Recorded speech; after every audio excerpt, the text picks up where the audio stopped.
So 2x plus 3 is equal to minus 15. I'll throw the minus in there to make it a little bit tougher.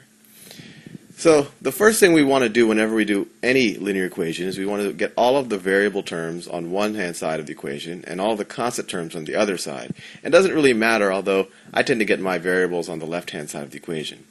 Well, the only thing, my variables are already on the left hand side of the equation, but I have this plus 3 that I somehow want to move to the right hand side of the equation.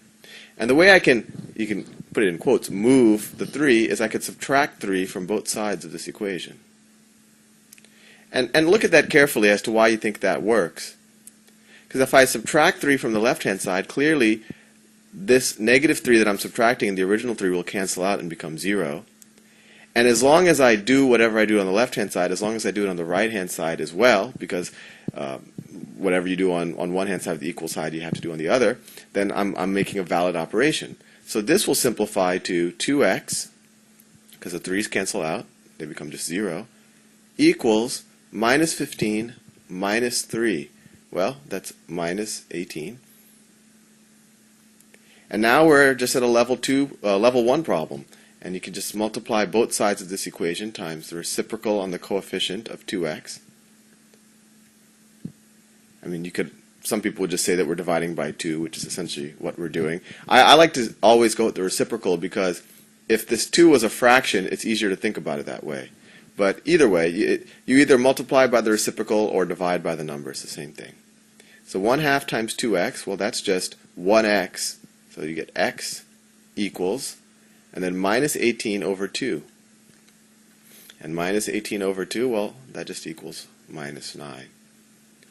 Let's do another problem. And actually, well, if we want to check it, we could say, well, the original problem was 2x plus 3 equals minus 15. So we could say 2 times minus 9 plus 3. 2 times minus 9 is minus 18 plus 3.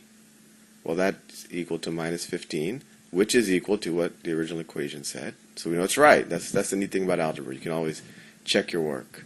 Let's do another problem. I'm going to put some fractions in this time just to show you that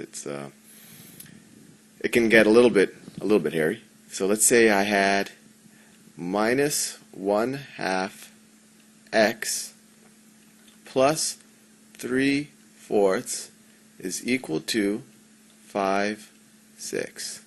So we'll do the same thing. First, we just want to get this 3/4 out of the left-hand side of the equation, and actually, if you want to try working this out yourself, you might want to pause the video and then play it once you're ready to see how I do it.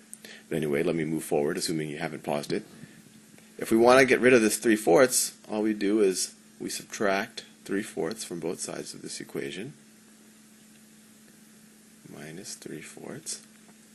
Well, the left-hand side, the 2 3/4 will just cancel, and we get minus 1/2 x equals, and then on the right-hand side, we just have to do this. We have to do this fraction addition or fraction subtraction. So the least common multiple of 6 and 4 is 12. So that becomes 5 over 6 is 10 over 12 minus 3 over 4 is 9 over 12. So we get minus 1/2 x is equal to 1/12. Hopefully I didn't make a mistake over here. And if that step confused you, I went a little fast, you might just want to review the adding and subtraction of fractions. So going back to where we were. So now all we have to do is, well, the coefficient on the x term is minus 1/2, and this is now a level 1 problem. So to solve for x, we just multiply both sides by the reciprocal of this minus 1/2 x, and that's minus 2 over 1 times minus 1/2 x on that side, and then that's times minus 2 over 1. The left-hand side, and you're used to this by now, simplifies to x. The right-hand side becomes minus 2 over 12, and we could simplify that further to minus 1 over 6.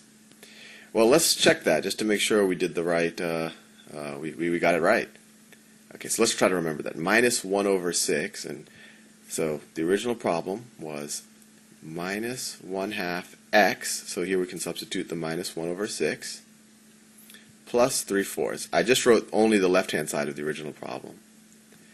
So minus 1/2 times minus 1/6, well, that's positive 1 over 12 plus 3/4. Well, that's the same thing as 12, the 1 stays the same, plus 9.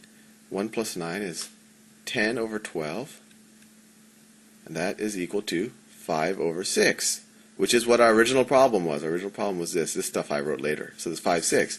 So the problem checks out. So hopefully you're now ready to try some level 2 problems on your own. I might add some other example problems, but the only extra step here relative to level 1 problems is you'll have this constant term that you need to add or subtract from both sides of this equation, and essentially turn it into a level 1 problem. Have fun.